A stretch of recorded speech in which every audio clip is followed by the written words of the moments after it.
Permit me here and now to promise as a good comrade and a fellow artist that I will not report any of this, whatever it is, to the police.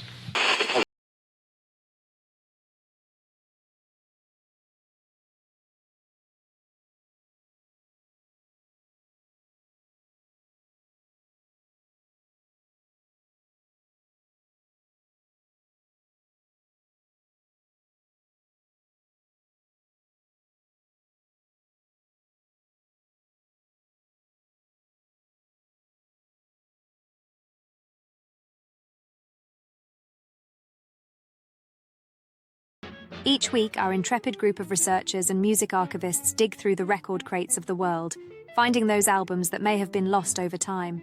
If a new artist is discovered along the way, that's all the better. Using a patent-pending algorithm and spirited debate, we pick one album to discuss. Once that is settled, we will invite the artists to Thunder Love Studio to chat with your host, Keith R. Higgins. When we're lucky, they say yes. Our mission with abandoned albums is simple: to make sure artists' recorded work remains, or in some cases, lands on, the cultural radar. We invite you to sit back and relax. Thank you for joining us.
When I first conceived the idea of abandoned albums, I was on the hunt for bands like Shufflepuck, bands that had been signed to a record label, and for whatever reason, the album was shelved and never released.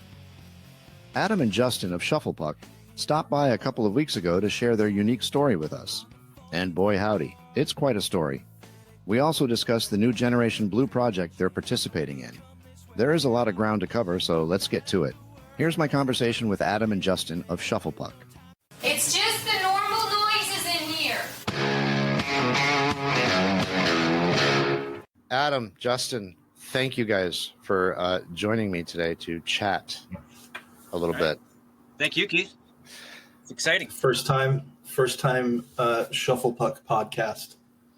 At least one that we've been on. I'll be gentle with you guys, I promise. These didn't exist when we were a band. Not as such. Maybe there was recorded audio. Nonetheless, the web was barely a thing. Earlier this week, I was telling Adam before you jumped on, Justin, I'm an advocate for AI, so I use it frequently in almost every part of my life. One of the things I did when I was researching Shuttlepuck was I asked Chat GPT, what is geek rock? I'm going to read. You should probably start that over again because you said the band name incorrectly. What did I say? You said shuttle.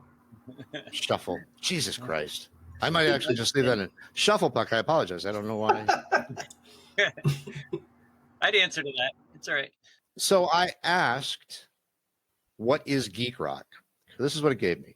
Geek rock is a musical genre that draws heavily on geek culture and themes, focusing on topics that are of interest to geeks, such as science fiction, fantasy, technology, and academic subjects. The genre is known for its witty lyrics, eclectic sound, and the use of electronic instruments alongside traditional rock instrumentation. Geek rock bands often have a devoted following within geek communities, and their music is seen as a celebration of geekiness in all its forms. Geek rock is not just a musical genre, It's also a reflection of culture that celebrates intelligence, creativity, and a deep passion for niche interests.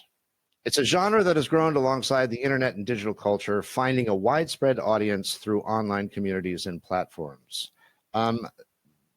Justin, let's start with you. What say you to that definition? Well, there's a term that's been thrown around a lot recently that I'm not sure we used very often when we were referring to Shufflepuck, but I'm awfully glad that we get thrown in with a bunch of other bands that do fit under that heading. Okay. We would say we're a rock band. A lot of people would say, what are those geeks doing over there? But we were a rock band. I would be inclined to agree with that, because that's what I heard when I listened to the record. Here's guitarist and lead singer Adam Orth. Yeah, I mean, that is pretty much the exact opposite of what we were, and also the exact opposite of what our goal and manifesto was. We actively moved away from that when we were a band, and Really? it was never part of what we wanted to do collectively, and what I wanted to say as a lyricist. And that was never any goal of ours. Our goal was to be, at the end of the day, I think our goal was to be what you would see, like what the Foo Fighters or Green Day are now, right? And I never sang songs that were very clearly in the the description that you read there.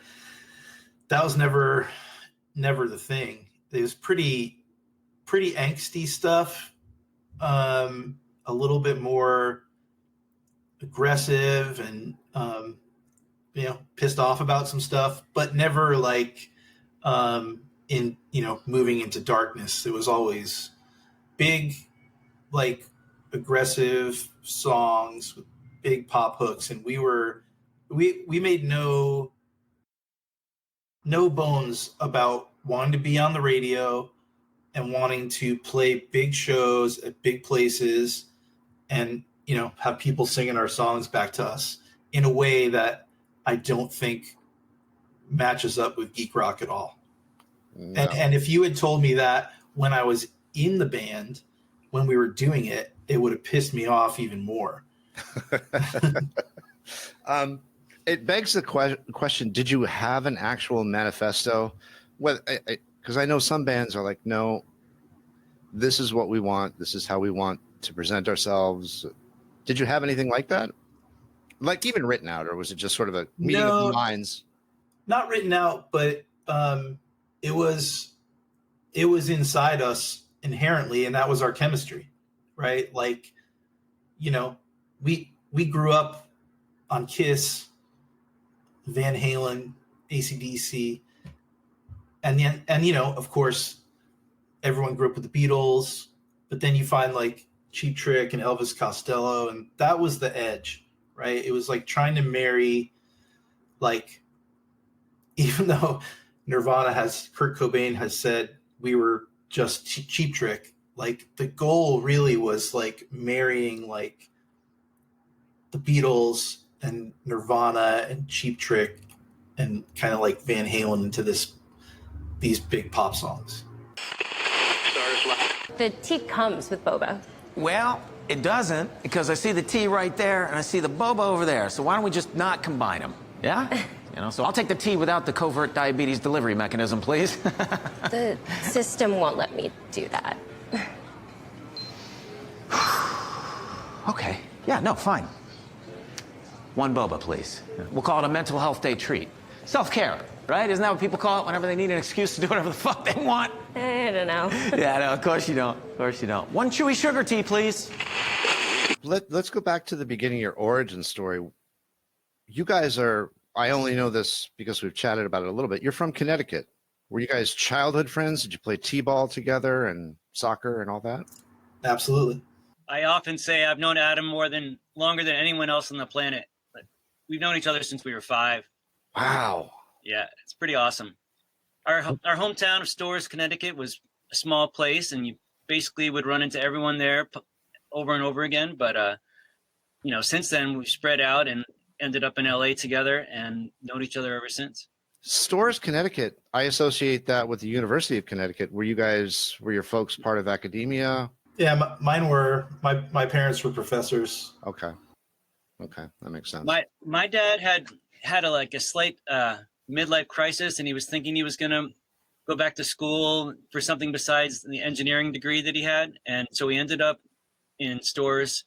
And even after the few classes he was taking at night, we just ended up staying there. They loved being far away from the cities, out in the woods, and enjoying outdoor activities and stuff. They just fell in love with that town. Awesome. We had an idyllic childhood in that town. I mean, it was incredible. It completely informed. I'm not going to speak for Justin, but I probably could. But it completely informed, who we are today. And eventually, when in sixth grade, when I met Rivers Cuomo, obviously, then we had like this trio. It was very inseparable. We did everything together and we experienced everything together, and it really, kind of informed everything, honestly. Did you guys discover music at the same time? We're talking about middle school era when our group of friends were discovering music, especially heavy metal in general, in the early mid 80s. There was constantly something new that was even more exciting than the thing that someone brought in a week ago, Yeah, but I think even more importantly, all three of us, eventually when we came together, but separately, music was part of our family's lives. Oh, from the beginning, big time. Like I grew up listening to classical music and folk music and Steely Dan and the Grateful Dead and the Beatles and whatever my parents had. So I discovered my own music very early. Like I would say, third and fourth grade, I was buying records and listening to music. My first record that I bought on my own was Kiss Alive. But I remember having, I don't know how I got it, but one of those like K-Tel Solid Gold hits records. And it had Rosanna and We Are the Champions on it. Nice. And those were I distinctly remember those songs being like the spark, essentially. Yeah. To go off. The one K-Tel album I recall had The Boys Are Back in Town, and that just lit my fire. That lit me up. Still does. I hate that song so much. Do you really? I hate that song so much. Love that song. I don't like Thin Lizzy. I never got into Thin Lizzy. That's okay. But I also think that the song has been used so terribly in the decades since, in commercials and animated movies, that it feels very watered down. Sorry, I probably shouldn't have gone off on that, but I don't like that song. Yeah, I think people probably would associate that one with us, though, with the double lead guitar solos, and just the upbeat lyrics. And that's another reason why I hate that song. Justin, do you remember the first album you bought? It was so late compared to everyone else. I listened to nothing but my dad's albums until I probably bought Men at Work. Business as Usual was my first album. Not a bad one. But that was also maybe the first time I turned on the radio when we were 12 or 13. Before that, it was just my dad's record collection, which was the Beatles and the Stones and the Eagles and Boston, Lynyrd Skynyrd and stuff. But for whatever reason, that was enough, and I never even listened to it. It may be because radio in Connecticut was pretty limited. And so whenever you would turn it on, it was mostly some sappy, slow songs or dance music that I was just not into at the time. And Beatles and the Stones sound way better to me. Yeah. Yeah, but also Justin's home life was a bit different than most of the people in our neighborhood because he kind of lived on a quasi farm, right? And there was a lot of like, you know, I spent most of my time outside in the woods or down by the river or whatever. So did I. So did I. Okay. Yeah.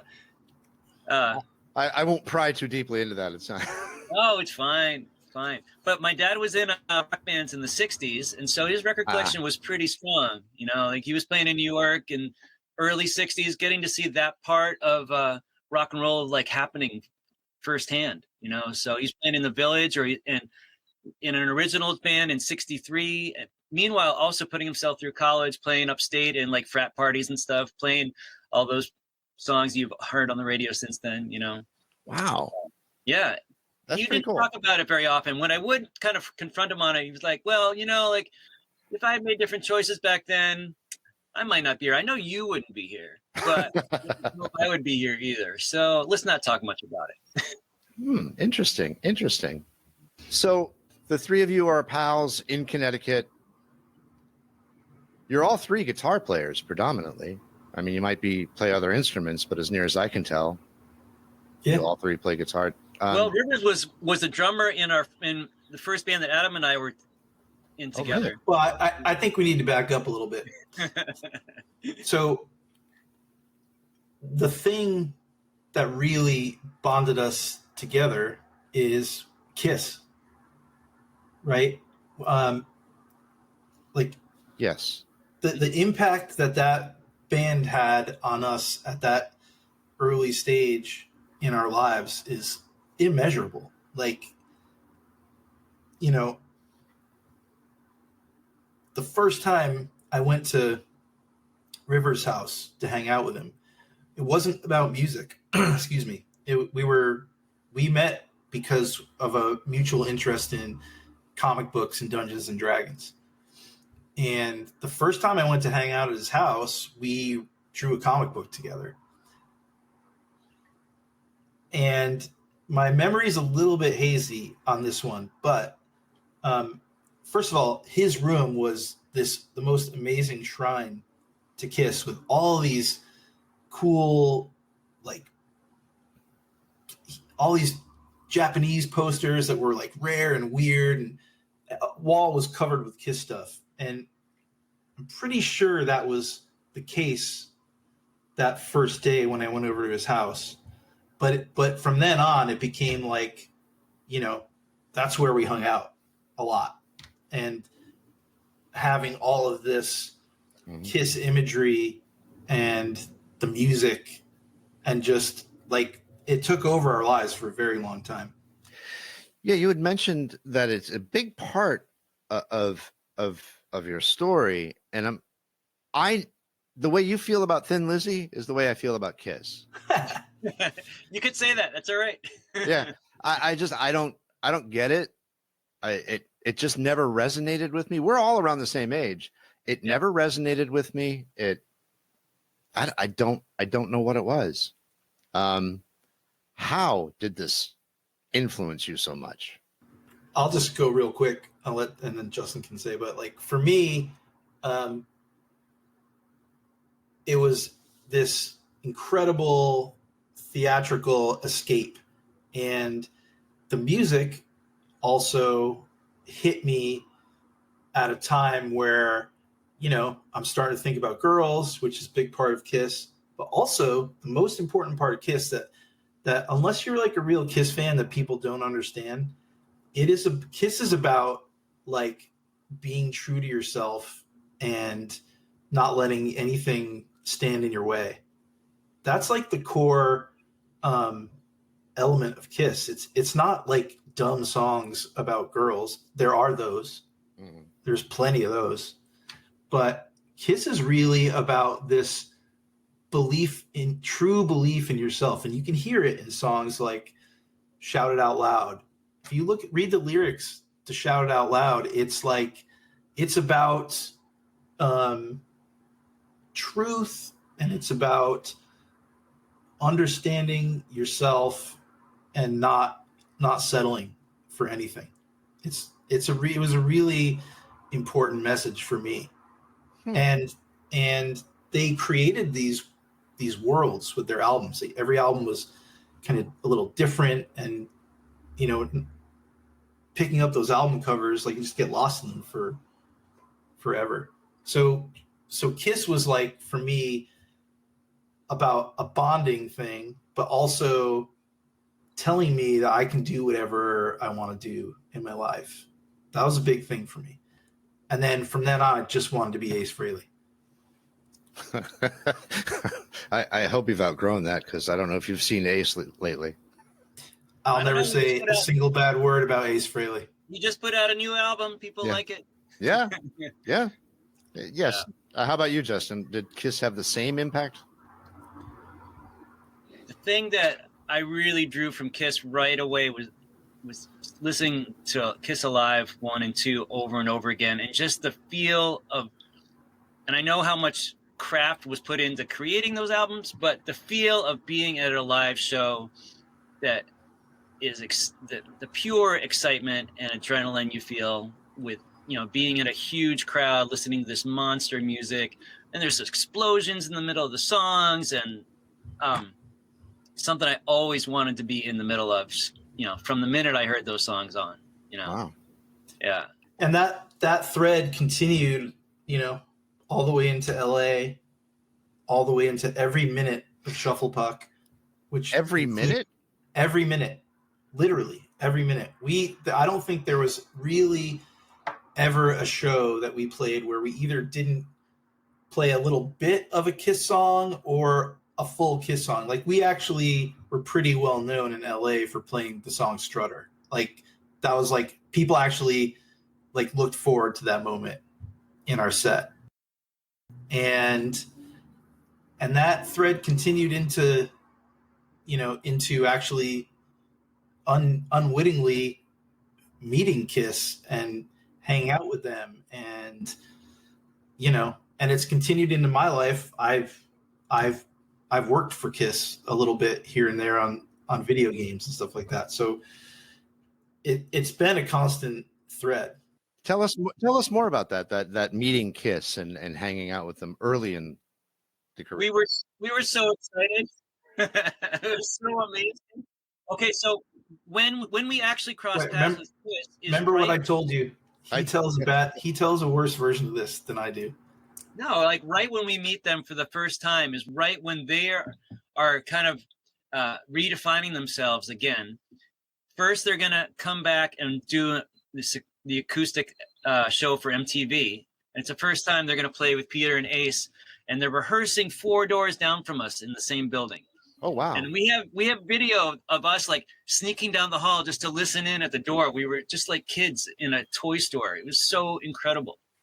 Oh, that's cool. Amazing. Yeah, this was like early 1996. Yeah, and we used to practice at this rehearsal space in Hollywood, very well known place called Cole Rehearsal. I don't even know if I'm sure it's not there anymore, but not there. I look at it all the time. It was the place, and we were very well liked at this place, and we had this lockout. And our label, Interscope Records, was paying for the lockout. So we had a place to practice. Why we practiced in Hollywood instead of where we lived on the West Side, I don't know. But it was a cool place, and it was kind of like a scene and whatever. So one day we're in there, and we hear people playing these like weird old Kiss songs. And you know, we're immediately offended because that's our deal. Like, stop it. Right. So like, we kind of like, whatever, didn't pay attention to it. And then I go down the hallway, we take a break because we're practicing also. I go down the hallway to take a piss, and I'm at the urinal, and, you know, someone else comes in. You don't, you know, the law is you don't look at the person standing next to you, but I did. And it was Paul Stanley. And I mean, I almost lost my mind. And then I realized, oh, Kiss is rehearsing here. But why are they playing those songs? And then we figured it out. And it was like, it was them. And they were rehearsing in this shitty armpit in Hollywood. It was so bizarre. Like, I don't even know why they were doing it there, but they were there. And they were there for a long time. And we would go in on days we weren't practicing and sit in our lockout just to listen to the original four guys getting back together. And we knew before, like, we knew. It was so crazy. And we ended up, like, befriending them. And, you know, we went to Ace Frehley's birthday bowling party, and, like, we bowled with Kiss. And the most amazing fun. thing would be when they would start a new song that we knew by heart, and they'd be like actually rehearsing it, practicing it, and messing up, and we'd be like, "Oh my gosh, it goes like this! Let me get this right." Oh, that's funny. All right, so that's it. That feels fairly triumphant, and there's a number of other times that we actually cross paths, and we seem to be on track to be, you know, really, really breaking into the music industry right with Kiss at the same time. It seems like this incredible rocket to the top for us. Yeah, it was a very... We're going to talk about the fact that our album that we subsequently have recorded gets pushed back, but we were going to, on our first release date, we were going to open for Kiss when they put their makeup back on for the first time at the Forum. Like, that was really, really where we were heading. We were 2 weeks away from that happening.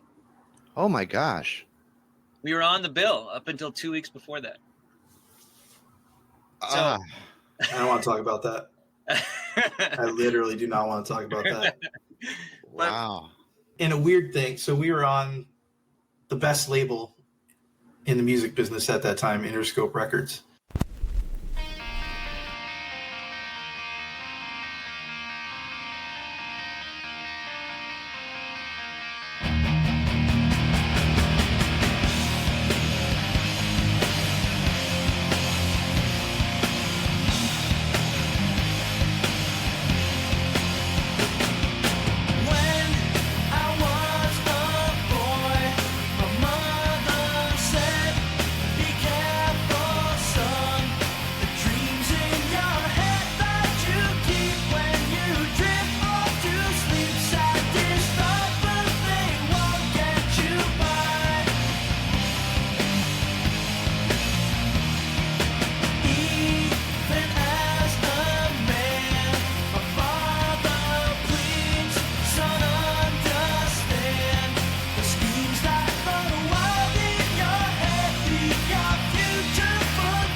We played Jimmy Iovine's Christmas party, the Interscope Christmas party one year. And it was us and No Doubt. They were label mates with us, and they were, I mean, they had a record out already. People knew who they were in California. They hadn't broken through yet with Tragic Kingdom. So it was like right before Tragic Kingdom came out. Yeah. And it was like this Christmas party, and they rented this huge, like, airplane hangar, and it was like, you know, we were on a stage, like, it basically felt like a Van Halen stage, you know, both bands playing, and we were going to play, and then No Doubt would play, and then so we got there and we were ready, but they told us we can't play until Jimmy gets there because it's his party, and he took a long ass time to get there. And during that time, we drank a lot of Jägermeister. A lot of Jägermeister. And finally, he showed up and we started our set, and it wasn't going poorly, but we weren't at our best. And we started playing a Kiss song, and then I looked out not too far past the stage, and Gene Simmons was standing there. And I don't know how this happened, but he climbed up on stage, and our bass player, Ed, I'll never forget this, was just looking at him like, what the hell is going on? He gave him his bass, and we played 2 songs with Gene. Wow. on the stage. Yeah, Deuce and Strutter. It was great. Holy cow. That's an amazing story. Adam's Yeah, but forgetting the part. Adam's forgetting the part where he went, look down there, and he sees Gene, and he just starts shouting in the mic, Gene Simmons, and it's echoing across this huge chamber. Yeah, right? that's true. That's true. People were in the audience were egging him on too. And Gene Simmons gets up and he goes, all right, what are the chords? And our bass player, who is also like maybe even more of a fanatic than we are, is like pointing out on the fretboard the notes of the song we're about to play. And then he went down, and then he went and sat down, cross-legged on the stage, and just like watched this whole thing happen. And Gene Simmons goes into a whole show, and I mean, he's really digging in with us. It was so exciting. I can't help but wonder, like, if that took place today, everyone would have their phones out. It would be all over social media. It would be a thing, you know? Well, okay, so that is something that happened that like anyone doing anything in the public eye today, there's record of it. There's very little record of the things that Adam and I did with this band, except in our memories. Don't I know it? I had to research you guys. I want to take it back one step from the Interscope, because in the book, in the accompanying book that's accompanying Generation Blue, which we'll get to in a little bit, Adam, you say it was obvious you were going to get a record deal. What did those signs look like to you? Well, so at that time in Los Angeles, if you were a good band, it wasn't that hard to get a record deal. We definitely had extra cards in our hand that other bands didn't have. Obviously, our proximity to Weezer was not a bad thing, although it never really. It ended up. We ended up, you know, we earned our stuff, you know, on our own, but it didn't hurt. I mean, we had some great times opening up big shows for them. Mm-hmm. But what we also had was, first and foremost, an incredibly strong set of songs. Yeah. Very strong set of songs and really good demos. And also our bass player happened to work at Interscope Records. Oh, really? And before that, A&M. And before that, A&M. So also, you know, we were really plugged into the record industry in a way that a lot of other bands were, but it just seemed very simple for us. And we worked that really, I would say, not too hard, because I got to say that the whole thing happened so easily for us. And the way it worked was, you know, we built up a little following around LA. You know, the first show we played on a Tuesday night at like 1:30 in the morning at this little place called Hell's Gate. And the only people in that place besides the band was a bartender and some fish in a fish tank. Like no one was there. But we persisted because we had a system. And that system was, I'm going to stay home and write songs and work on the band at night, because I hated flyering, hated it. Mm-hmm. And Justin is incredible at that stuff. And he was like the social magnet for all of that for our band. So he would go out at night and go to all the clubs and work getting us gigs and blah, blah, blah. So we, through those divided efforts, we were able to start playing shows, and then people started responding to us. And then, you know, our bass player worked at the record label that had all of the great bands of that time on it. And we wanted to be on that label so bad that it wasn't even like a question. Like it wasn't like, who are we going to sign to? It was, when are we going to sign to Interscope? Like that was the goal. And our bass player, Ed, worked as an assistant to this guy, Brian Huttenhauer, who he had moved over to Interscope with from A&M. And Brian Huttenhauer had signed Soundgarden, and a bunch of other incredible bands that you would know. I just can't remember off the top of my head. Gin Blossoms, Extreme. Yeah, Oh. Extreme, Gin Blossoms, like really good shit, right?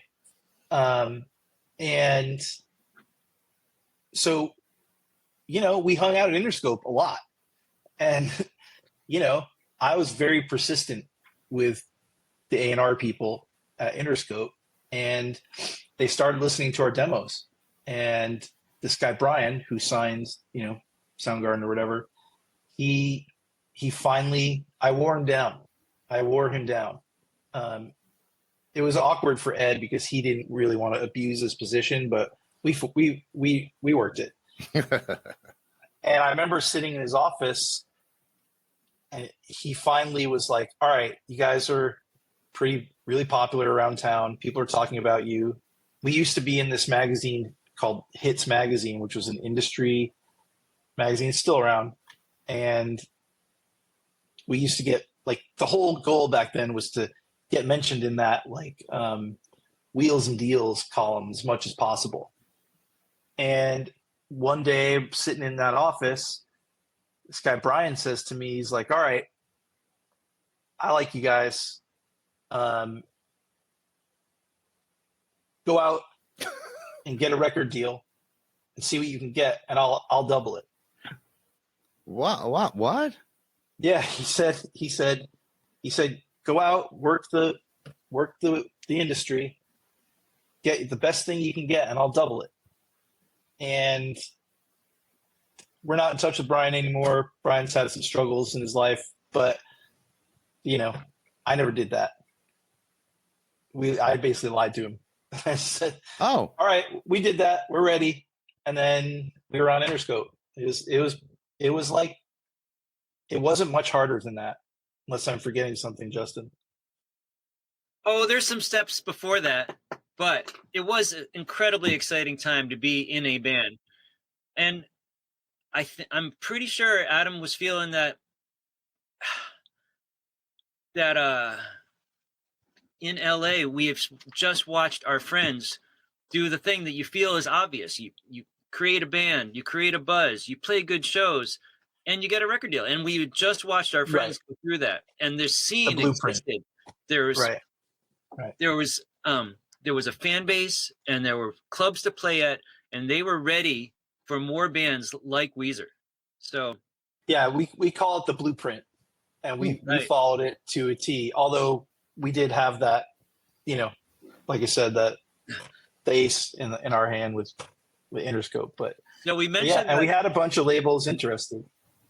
We mentioned the Generation Blue project already in that oral history, and the bands that are on that vinyl comp. We all have a chance to play these shows around this time, and it's really, really exciting to be a band like us. And I've interviewed a bunch of folks from LA and who came of age as a band or artist in LA. And the one thing they mention often is this sense of camaraderie among the artists. And every time I've heard that from somebody I'm speaking with, it's counterintuitive to me, because I would envision there being competition, but there has not been one artist who has said it was competitive at all. And it even in the Rat book, they were best friends with the guys in Motley Crue. They had their own gang. Yeah, look, it's the same. It's the same, right? We had a scene of people that we kind of traveled around with, but I think for some of the bands, it was, friendship and sceneship and being in that part. But there was never a part where we weren't going to shows of those bands with the whole goal of destroying them and wiping the stage with their bleeding carcasses. Thank you. That is an answer I can appreciate. And then we would say that. We said, okay, we're about to go on, like, time to rip this place apart. And that was our goal every time. Every time we played a show, no matter where it was or who we were playing with, it was, nobody's going to remember any of the other bands but us.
All these bands that we're saying we're going to tear apart, we love those bands too. Huge Sure. fans Yeah, it of wasn't the like group we we're did. playing with. Yeah. You know? Yeah.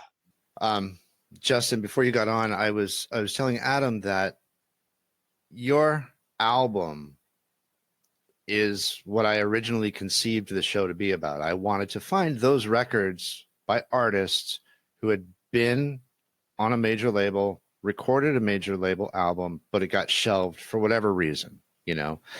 Yeah. Sort of through it. It just sort of morphed into what it is today. But I want to point out that this is exactly what I envisioned the show to be, because your album was never released and your A&R guy just disappeared. That was a scary moment for a bunch of 25-year-olds. I'd He imagine. disappears while had just, gone into this major recording studio, and we say, now what? What do we do? How, we've worked so hard to get to this point, but now here's this big question mark. And so, Interscope says, just turn in a good album. So that was our new focus from that point on. But it's really hard not having your knight in shining armor at from the beginning. What's that? I was like, that kind of the focus from the beginning too, though, making a great record. Oh, sure. But once we lost, our knight in shining armor at the record label, the guy that was going to push for us there, That was it. Our relationship with the label became really muddled. Yeah. But it took a whole year, like maybe the worst year of our lives, for that. Up until that point, waiting for sure. and waiting and waiting, and we had 6 release dates that got pushed back, and it was like 4, but we had the record was done, all the promo stuff, it was all done, the single was chosen. Yeah. Although there was a lot of debate about what the first single was going to be. And I have this beautiful moment where S.W. Loudon, AKA our good friend Steve, well into working out the Generation Blue project, finally says, I have a test pressing. I have the first vinyl test pressing for this compilation album. And he said, I don't have the opportunity right now to give it a good listen. I have to give an answer to the record company. I have to tell Big Stir whether this master is good enough to press. And he said, can you listen to it? It was so incredible. The only time I could get free to give it the attention it needed was about 4:30 in the morning when the house is quiet. There's nothing else, weighing down on me. And I get out my daughter's record player, because she's the only one that has one. I put on this vinyl. It's totally blank. Put it on, turn it on, drop the needle, and it's a Shufflepuck song that's never existed in the world.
It's weird too, because vinyl was so not a thing when we were making our record that I've not heard any of our music on vinyl yet. I'm excited to hear it.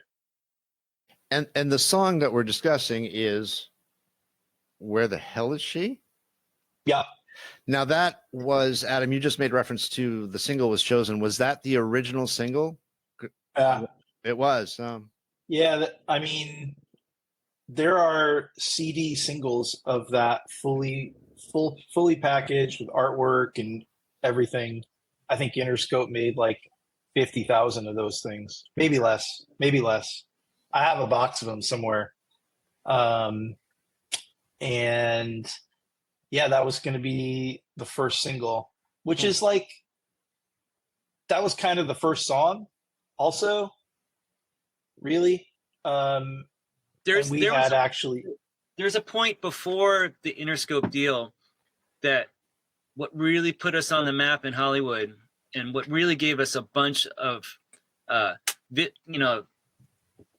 really got people's eyeballs on us beyond just our small circle of friends. So we did have a record deal before that. We got a 7-inch. Right. Some guys saw. Oh, wait, I have heard our. You have heard it, right? So, right. so rewind 3 months before our deal. We play a show at a really hot club in town. It was at the time. It's was it Opium Den by that point, Adam? Yep. Do you remember? Opium Anyways, a couple of guys stayed late after the headlining act, and we put on a show, and half our gear had been sitting out in the rain before we got to go on, and so it's cutting out in the middle of the show. Most people had walked out, but these two guys somehow saw something they liked, and they wanted to start a new record label. So the owners of the brand new baby record label, Catapult Records, said, hey, we want to work with you guys. Let's put out a 7-inch. And 7-inch vinyl singles was a hot thing in the indie rock scene at the time. Yeah. Huge. Like if you didn't have a 7-inch single, you were basically a loser. So it was so great because these guys were excited and we were excited. And we said, this is fantastic. We have our dreams set higher than this, but fantastic. Let's put something out. And they had just come out of like music business school at UCLA, and they hand us a 40-page record deal. And we said, no, that's not how we're going to do this.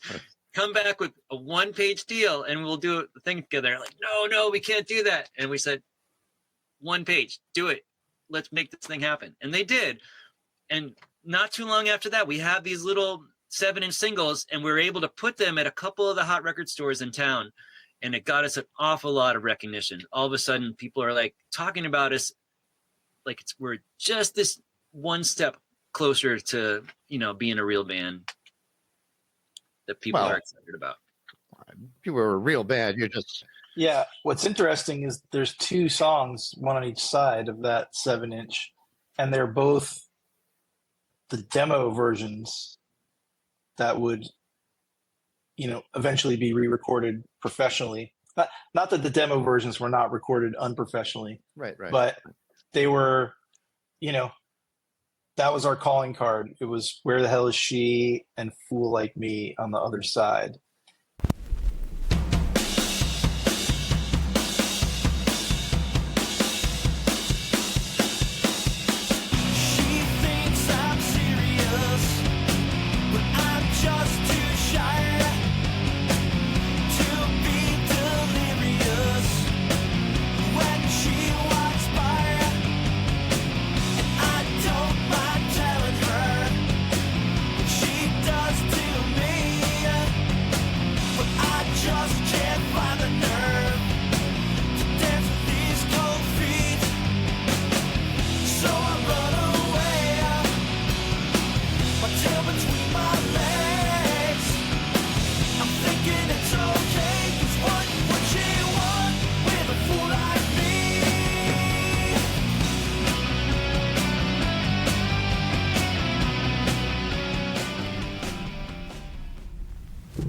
We had like album quality demos, very, very high quality, recorded at this studio in Santa Monica called 4th Street Recording with this guy, Jim Wirt.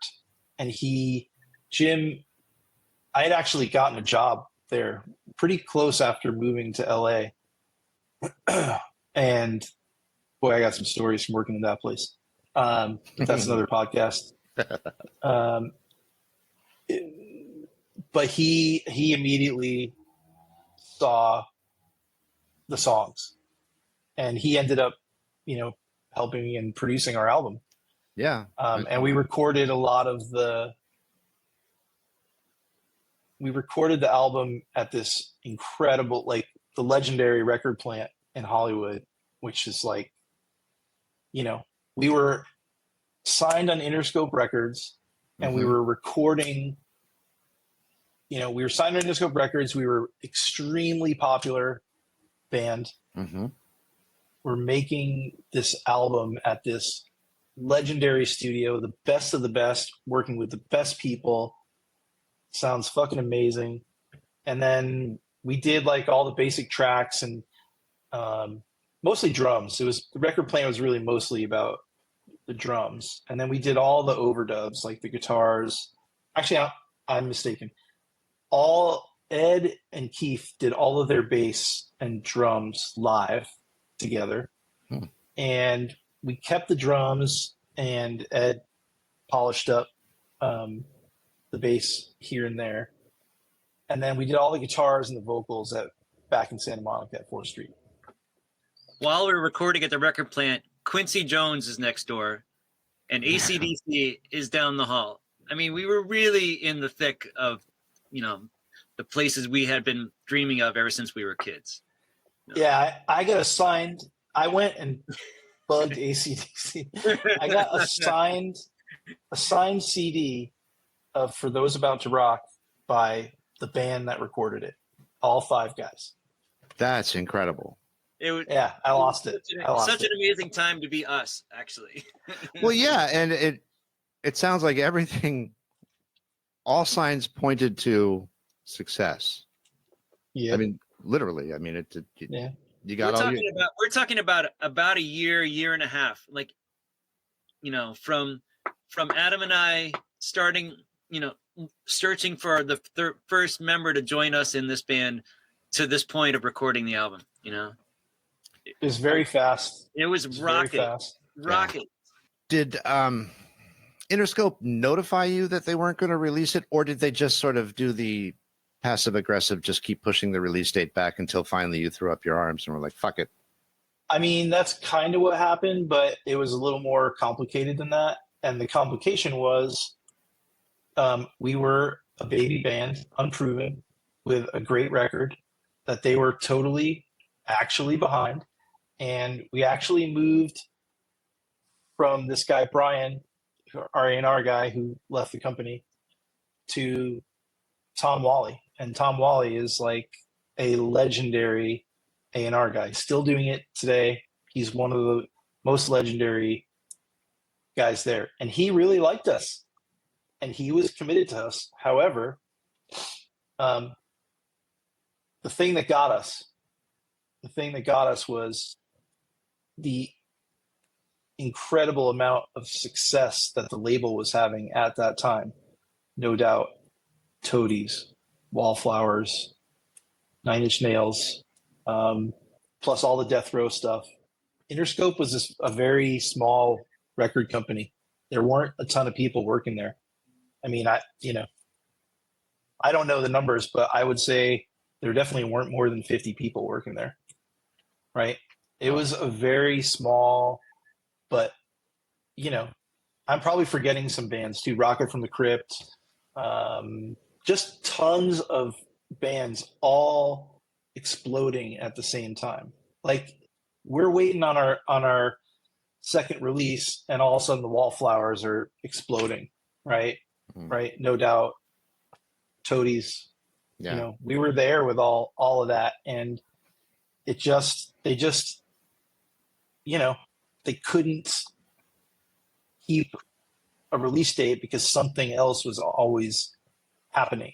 And one day, after, you know, a lot of frustration, a lot of complaining on our part, you know, I don't remember who was with me, but I was in Tom Wally's office. You might have been with me, Justin, I'm not sure.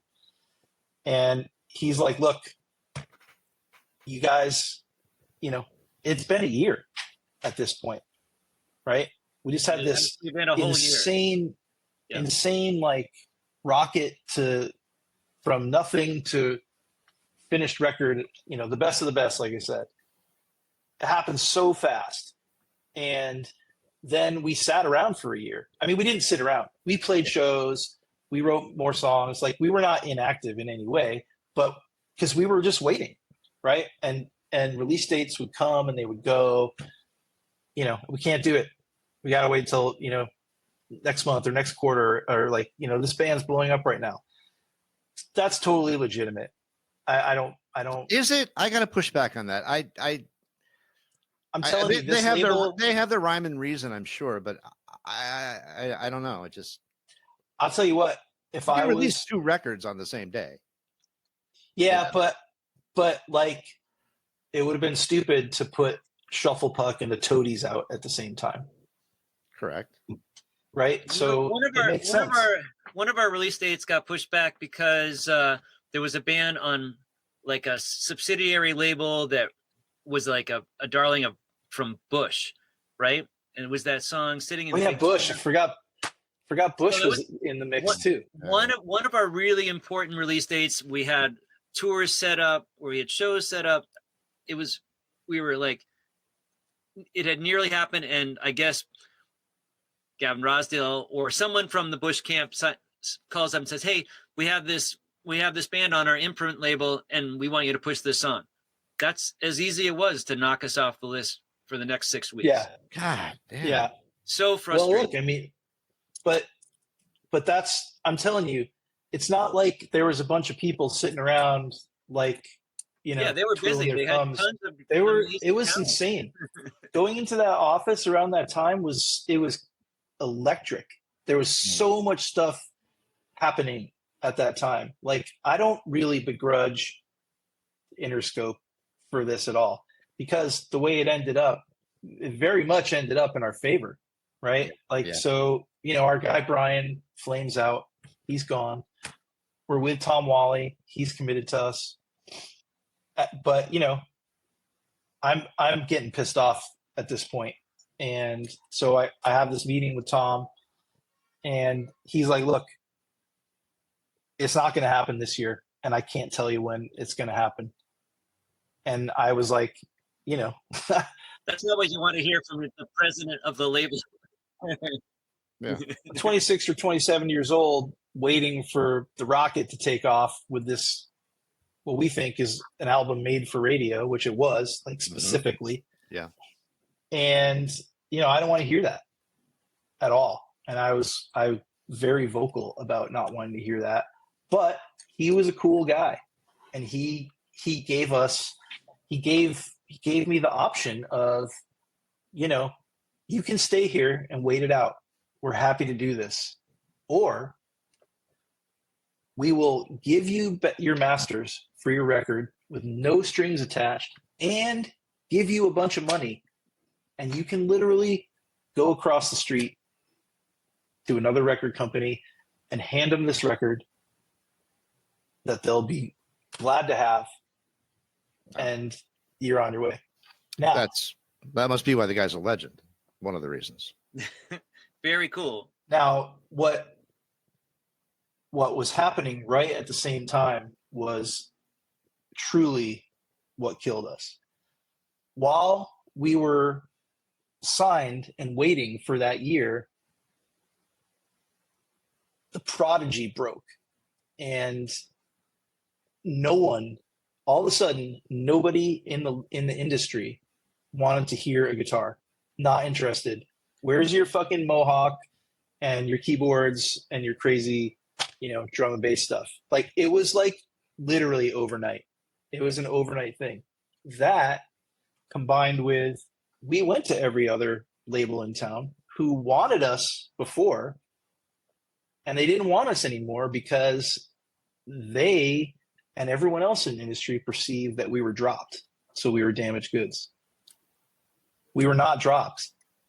We, you know, I had these, you know, I had the 2-inch master tapes. Adam is saying this straight up, but really the idea in the music industry at the time was that electronic music and electronica in general was going to wipe the face of music out, just like Nirvana had taken heavy metal and thrown it away. electronica was going to do the same thing with live music, and everyone was really thought that in January of 1997. You know. Yeah. People have been sounding the death knell for rock and roll, guitar-driven rock sure. for decades. Yeah, we didn't obviously believe that. Like, yeah. It'd be stupid to sit there and be doing what we're doing and be like, oh, one kind of music is going to rule everything. Like, that wasn't the case. But all of a sudden, it was really hard to get shows because people started bringing keyboards. Nothing against keyboards, but there were a lot less guitars. And even more than just like the rock clubs are still there, but the record industry itself is, for the most part, they're trying to follow trends. And in the short period of time that we're trying to take our masters to somewhere and say, hey, we have this amazing album, let's put it out. In that little window of time, everyone was thinking that there was going to be this huge change. And they're like, oh. So I was, yeah. Did anyone really did anyone bring a keytar? No.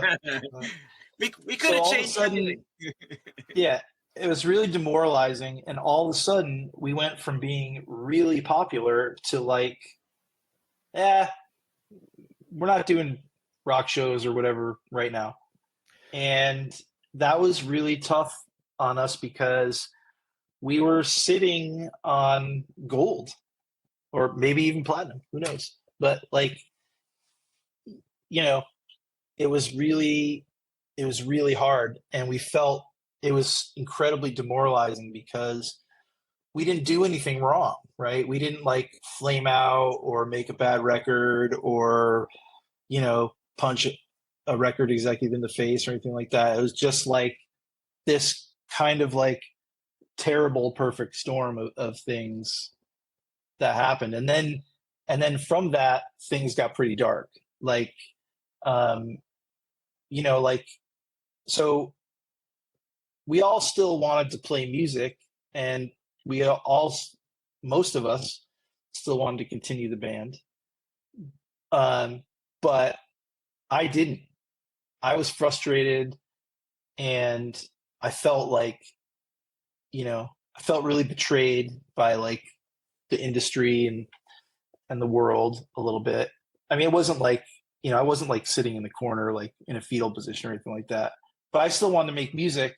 And I thought, well, I got to keep going, and maybe this band isn't the thing. And I proposed breaking the band up, and the other Justin and Ed and Keith did not want to do that at all. And they fought me really hard. This is stupid. Don't do this. And they basically freezed me out, and they wouldn't let me do it. And that conversation went on for months. And then, the story kind of ends with, me constantly saying, I don't want to do this anymore, and not feeling like I wasn't being heard. Right. But really, truthfully, looking back on it, it was selfish ambition because, I had a publishing deal at the time, right? In addition to a record deal, I got this really like crazy publishing deal, and I was just like, well, I'm just going to start over. And I thought, well, it's one of the hugest regrets in my life going this route. But, I just really felt like they weren't like, I just didn't want to do it. And I kept saying, I don't want to do it. And they were like, we're doing it, and I ended up breaking the band up on stage right before a final song at a show, which, was stupid, like absolutely stupid. It felt like cool and rebellious in the moment, but I just really felt like they were not listening to me. But what really was happening was I was not listening to them. And I should have listened to them because it would have been fine. We would have been fine. Because not long after that, everything was normal and fine again. And, you know, it absolutely cost me the friendship of two people in the band, which honestly have not really been repaired until about a week ago. Oh, wow. Here's something very exciting. Do share. From the moment Adam's talking about where the band gets broken up on stage in front of a packed audience of all of our friends and playing with our friends' bands and stuff, because our good friend Steve has put together the Generation Blue project in general, and a groundswelling of excitement has come up from all those groups that were part of that scene. They're all still here. And there is a show coming up to commemorate the release of the project that looks almost exactly like a show from 1996. Wow. You know? So Rydell High and the Campfire Girls and Shufflepuck. Seeing that bill is really incredible, and it's watching it come together, watching people get excited, watching like the names pop up in your inbox is so amazing. And it's going to be the first time we've seen those guys in one room together since that night. I'm excited. Really? Oh, wow. Yes. So it's, oh, gosh, it's those four members. Those four members. Yep. And not just us, but the original lineup of the Campfire Girls and Steve's band Rydell High with the old singer that moved here from Connecticut with us, you know, Kevin Rydell. Oh, really? How many nutmeg people went out there? All Actually, they all came out at least once. Not including music, like most of our close friends who we grew up with all live in Los Angeles. It's so weird. Like we're all here. At least they were out here for a little bit at some point. I think we opened the door for like this idea that you could come to LA. There's a bridge from Storrs, Connecticut to LA right now. So come over and check it out. Just to close a thought on the breaking up of the band. You know, there isn't a day that's really gone by where I haven't thought, well, I should just do a George Costanza, and you know, just keep like, you know, like pretend it never happened. Like nobody would have cared if we just scheduled another show and kept playing. Like it would have been like, oh, someone had, you know, some drinks last show or whatever. Like it was stupid. It was so dumb, and it was so immature, right? It's so immature on my part. And, you know, we had it like, I won't go into the details, but like our drummer, Keith, had like responsibilities and relied on the income of the band, you know, to meet those responsibilities. And, you know, like I just didn't think about all that stuff because I was focused on figuring it all out. And, you know, it's just, it seems so stupid in the rearview mirror, just like absolutely stupid.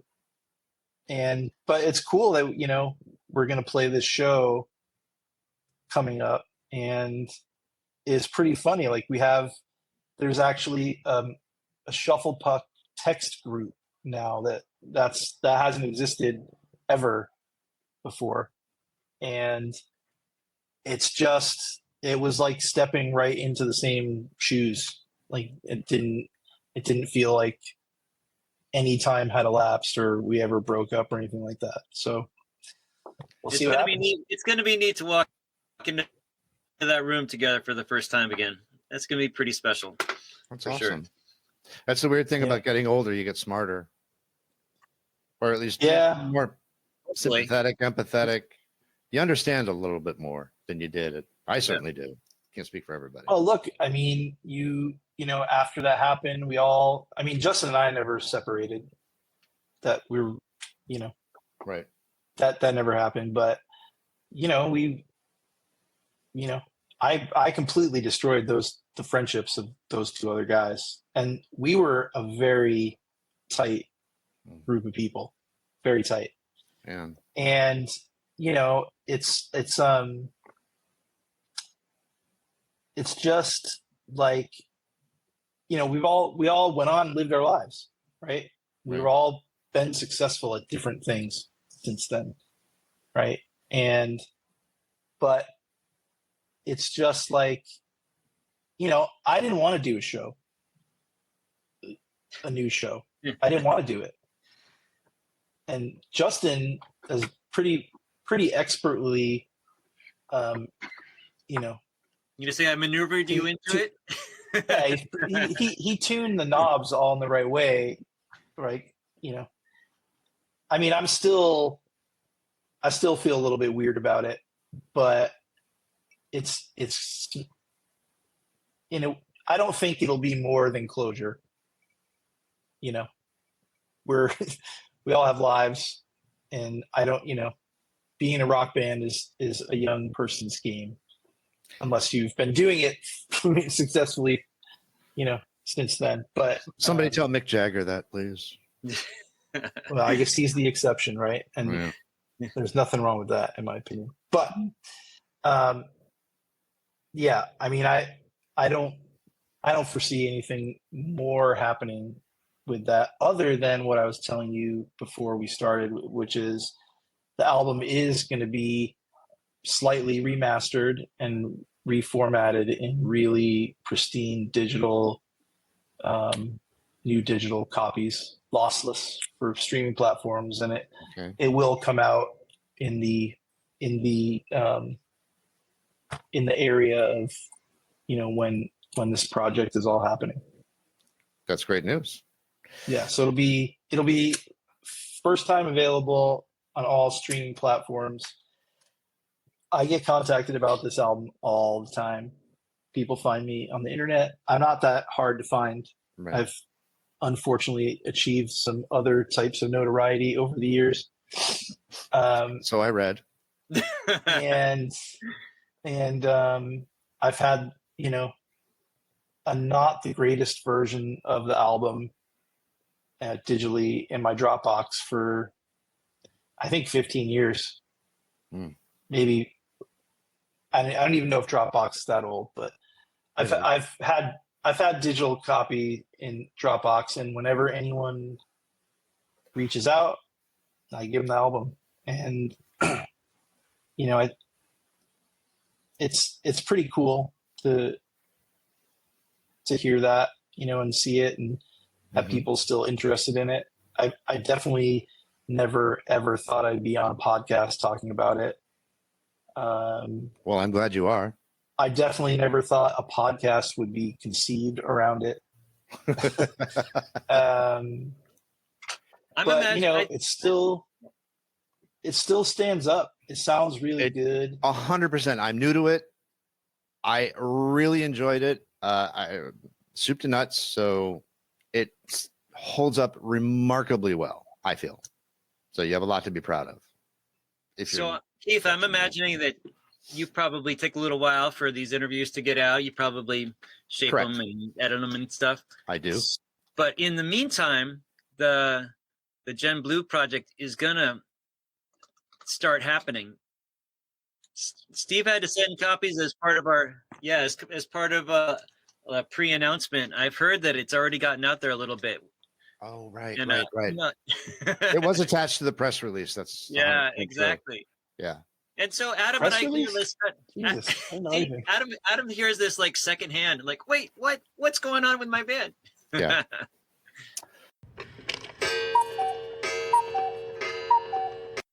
Guys, I've taken up so much of your time. I don't want to take up any more of it. I could talk for another hour. When is the show? For those Abandoned Albums LA listeners, or within a drivable vicinity. Sunday, April 28th at the Mayan Bar and Grill at the Aztec Hotel in Monrovia, California. From 6 to 9, 5:30 to 9. It's this really, really crazy little bar in the middle of, way outside of LA, but still within the confines, in this hotel that looks like a Mayan temple. It's got all kinds of like cool character. It's got full of old ghosts and stuff. And we are definitely getting weirder by the minute. We are going to take over that place. S.W. Loudon, aka Steve's, going to be signing his newly released book. A couple guys from Ozma are gonna open the show. You know, like we're huge fans of theirs. And there's going to be all these really amazing bands from back in the day. I'm very excited about it. Adam, Justin, thank you both. I mean this sincerely. I do really like the record, and I appreciate you taking the time to talk about your career with me. And likewise, thank you. This is great. Cool story. It's an incredible story, and I hope one of you decides to write it down because it's really cool. Because all the ducks were in a row, except one. I wrote it down. You did? Okay. Yeah, they got lined up. They got lined up for sure. Good. All right, guys. Keith, thanks so much. Thanks so much. I'll drop a note when it goes live, and you can share it on your socials and do all that sort of jazz. Absolutely. Thank you. All right. All right. Good. Great night, you guys. Bye-bye.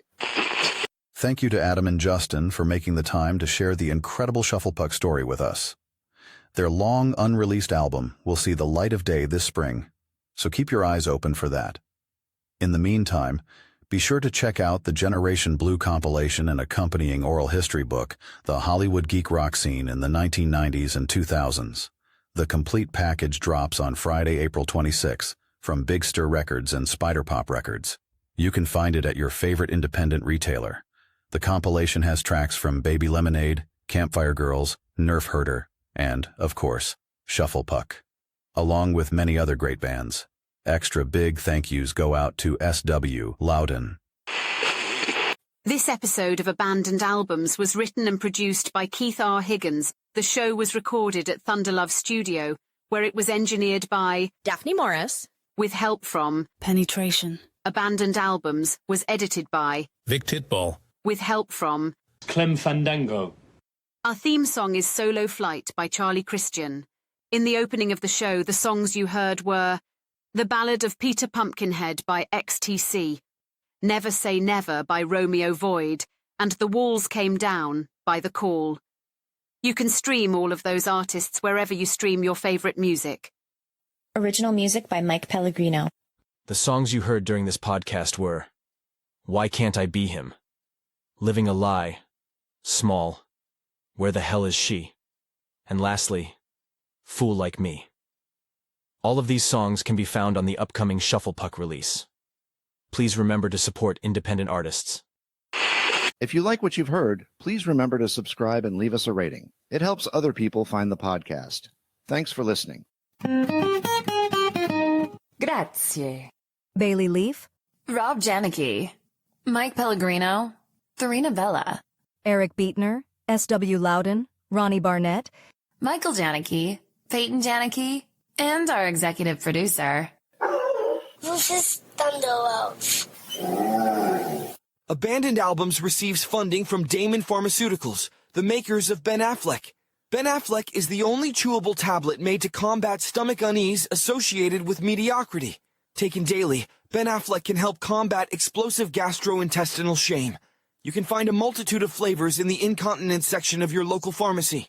Ben Affleck, save yourself the embarrassment. The side effects include dry mouth, headache, anal leakage, muscle soreness, bad decisions, gender confusion, constipation, evil spirit possession, and banality. Use only as directed.